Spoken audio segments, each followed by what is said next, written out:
Hello friends and followers of Kwiga Indimi TV Rwanda. Muraho nshuti ndetse mwe mudukurikira kuri Kwiga Indimi TV Rwanda. Today we are on lesson 14, learning English. Uyu munsi turi ku isomo rya 14 kwiga icyongereza. Subscribe, like and share. Kora subscribe kuri channel yacu Kwiga Indimi TV Rwanda, udukorere like ndetse unadusharingira amasomo yacu. Nukuvuga ngo usangize amasomo yacu inshuti n'abavandimwe. Let's start our lesson. Reka dutangire isomo ryacu. So, we are continuing with vocabulary. Turimo dukomeza turebera hamwe vocabulary. Language is words. Ururimi na amagambo.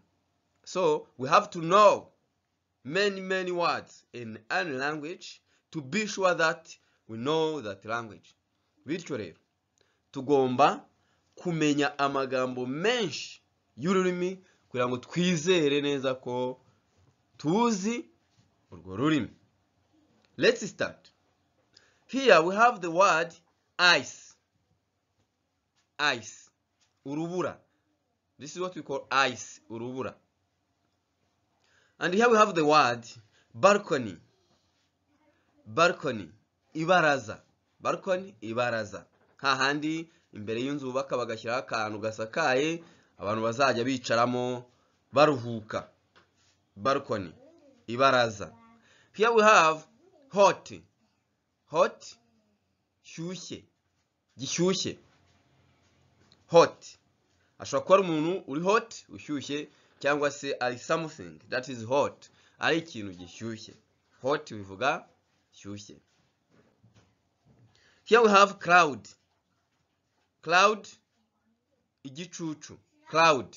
Cloud, hahandi urugero under the tree, munsi y'igiti, where there is no sun, hatari izuba, haba hari igicucu. Nta zuba riri kwava ukaba wahicara uhunga izuba. And here we have jewelry. Jewelry, imitako. Jewelry, imitako. N'ibikomo bimwe bambara ku maboko mu ijosi. Those are jewelries. And here we have outside. Outside, hanze. For example, outside the house. Hanze y'inzu. Outside. Continue.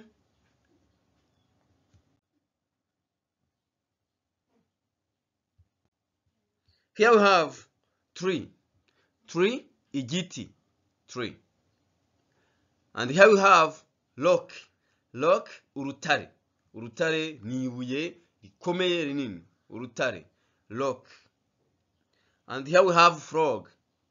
Frog, igikeri. Frog, igikeri. Here we have kitchen. Kitchen, igikoni. Kitchen. Here we have report card. Report card. Birete. Indangamanota. Twita report card. Here we have bed. Bed, uburiri. Bed, uburiri. Continue.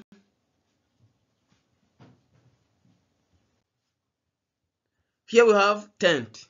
Tent, ihema. Tent, ihema. Here we have foreigner. Foreigner. Foreigner, umunyamahanga. Foreigner. This G is not pronounced. Igara gutuvuga. Tuvuga foreigner, umunyamahanga. Here we have grave. Grave or tomb. Grave or tomb. Imva, aho bashyingura. B is not pronounced. We say tomb. And here grave. Here we have to curse. To curse, kuvuma. To curse, kuvuma. Kwaturiraho umuntu ibintu bibi bitewe n'amakosa yakoze. Kumuvuma. Mwifuriza ko mu minsi iri imbere bizamugendekera nabi. Here we have native. Native or aboriginal, kavukire. Kavukire ni wa muntu wavukiye ahantu akakurira akaba hatuye. This we call native aboriginal, kavukire. Here we have to be born. To be born, kuvuka. To be born. And we have an example here. Babies are born every day. Abana bavuka buri munsi. Babies are born every day. Abana bavuka buri munsi. Continue.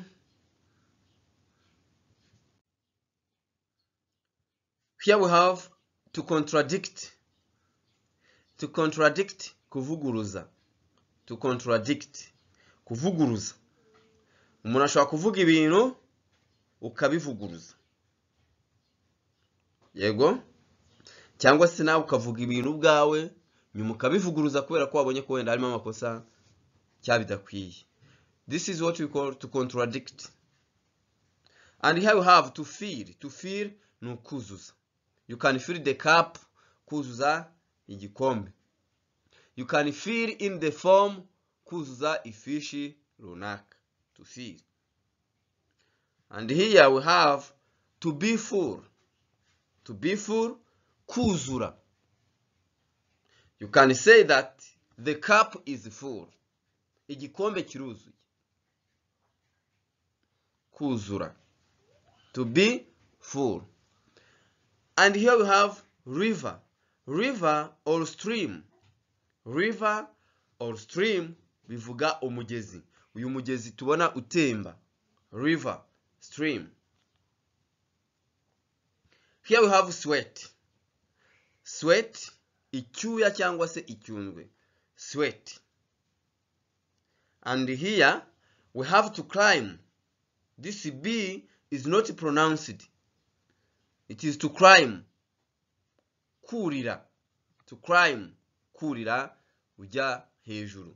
For example, to climb a tree. Kurira igiti. Tree twayibonye. Igiti. Let's continue. Here we have neighbor. Neighbor, this G is not pronounced. Say neighbor. Umuturanyi. Neighbor. Wa muntu muturanyi. Muturanyi, neighbor. And here we have parents. Parents, ababyeyi. Parents, ababyeyi. Here we have rabbit. Rabbit, urukwavu. Urukwavu rumwe ruba mu rugo.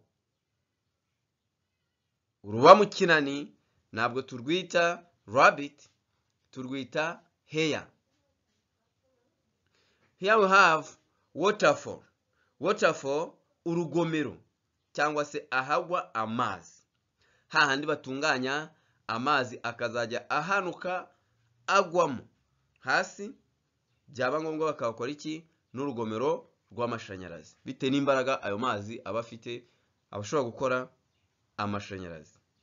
This is waterfall. Here we have spoon. Spoon, ikiyiko. Spoon, ikiyiko. And here we have shorts. Shorts, ikabutura. Ikabutura bambara. Shorts. Continue. Here we have pasture. Pasture, urwuri. Pasture, urwuri. Ahantu bategura bakajya baharagira amatungo. This is pasture, urwuri. Here we have to renew. To renew, kuvugurura. This is what we call to renew. Kuvugurura ni ukongera kugira ikintu gishya, kugisubiramo kugira ngo cyongere kigire ubuziranenge, ubushyashya, ibintu nk'ibyo. Kuvugurura, to renew. Here we have representative. Representative, uhagarariye cyangwa se umuvugizi. Representative. And there we have to speak with. To speak with, kuvugana. To speak with a person, kuvugana n'umuntu. To speak with, kuvugana. And here we have hippopotamus. Hippopotamus. Imvubu. Hippopotamus. Imvubu. And here we have soon or recently. Vubaha, vubaha. Soon or recently. Vubaha. Mu minsi ishize, vubaha, ibintu nk'ibyo, you say soon or recently. Noneho, iyo tuvuze soon, ni vubaha ariko mu gihe kiri imbere. Tukavuga recently, vubaha ariko mu gihe cyashize. Vubaha hashize na vubaha hazaza. Soon, hazaza. Recently, hashize. Continue. Here we have fry. Fry, isazi. Fry. And here we have bathroom. Bathroom, ubwogero. Douche. Bathroom. And here we have bank. Bank, banki. Bank. Here we have tomorrow. Tomorrow, ejo hazaza. Tomorrow, ejo hazaza. And here we have fork. Fork, ifurusheti. Fork. Here we have leaf. Leaf, ikibabi. Leaf, ikibabi. Leaf. Continue.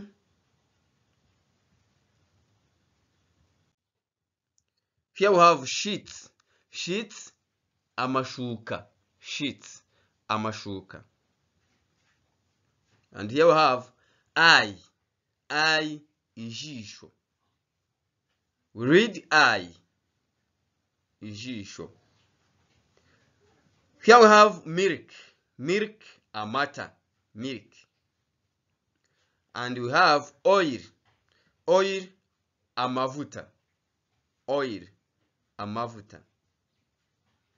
Here we have butter. Butter, ikimuri. Cyangwa se amavuta y'inka niyo twita butter. Here we have tooth. Tooth, iryinyo. And in plural, mu bwinshi tuvuga teeth. Teeth, amenyo. Tooth, iryinyo. Continue. Here we have cards. Cards, amakarita. Say cards. And here we have eggs. Eggs, amagi. Eggs. Here we have bone. Bone, igufka. Bone, igufka.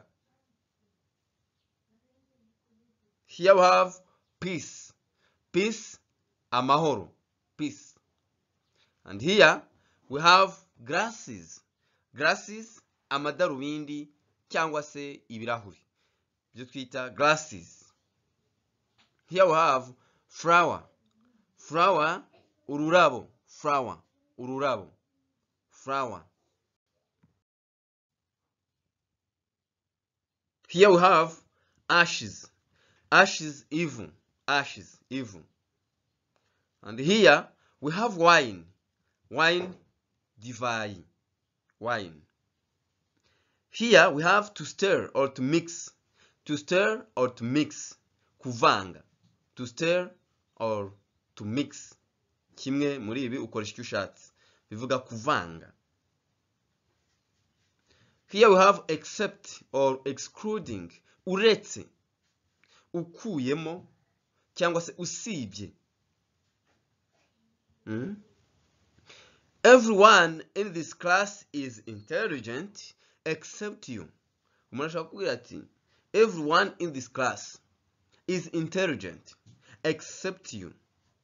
Buri wese cyangwa se buri muntu muri iri shuri n'umuhanga usibye wowe cyangwa se uretse wowe. Except you, excluding you. Here we have salt. Salt, umunyu. Salt, umunyu. And here we have to profit. To profit, kunguka. To profit, kunguka. Continue. Here we have pumpkin. Pumpkin, igihaza cyangwa se idegede, niyo twita pumpkin. Here we have shepherd. Shepherd, umushumba. This H is not pronounced. We say shepherd. Umushumba, shepherd. Here we have to add, kongera cyangwa se guteranya. To add. Here we have to be united. To be united, kunga ubumwe, guhuza, gukorera hamwe, kwihuza. To be united. Here we have hammer. Hammer, inyundo. Hammer, inyundo. And here we have to bow. To bow, kunama. To bow, kunama. Continue.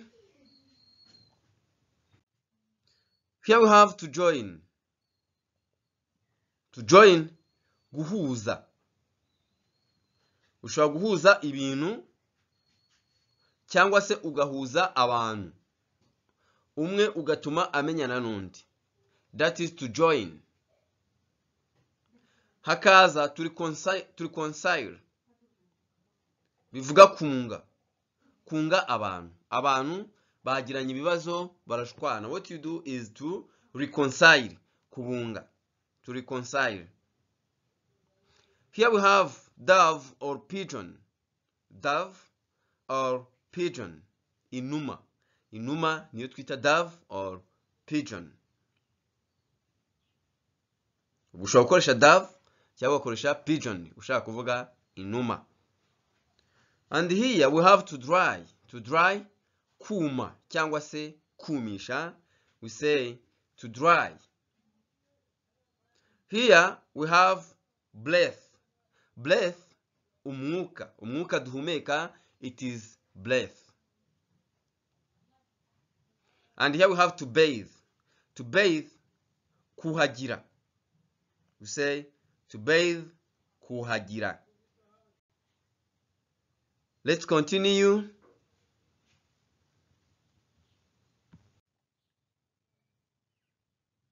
Here we have door. Door, urugi. Door, urugi. And here we have Holy Spirit. Holy Spirit. Mwuka wera. Cyangwa se Roho Mutagatifu. Mwuka wera, Roho Mutagatifu. We say Holy Spirit. Here we have shelter. Shelter, ubwugamo. Shelter, ubwugamo. And here we have in vain. When you do something in vain, ni ukuvuga ngo uba ukoreye ubusa, nta musaruro. Ukoze ibintu ariko nta musaruro ubonye. It is in vain. And here we have to raise. To raise, for example, you can raise your hand. You can raise your head or you can raise your hand. Kuzamura. To raise head, ubwo ni kuzamura umutwe. To raise hand, kuzamura ikiganza.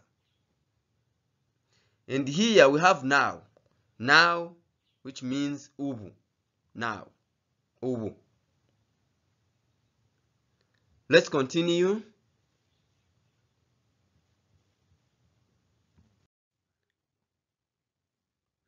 Here we have to turn upside down. To turn upside down. Kubika cyangwa se gucurika. To turn upside down. And here we have last week. Last week, icyumweru gishize. Last week. Here we have next week. Icyumweru gitaha. Next week. Here we have to obey. To obey, kubaha. To obey.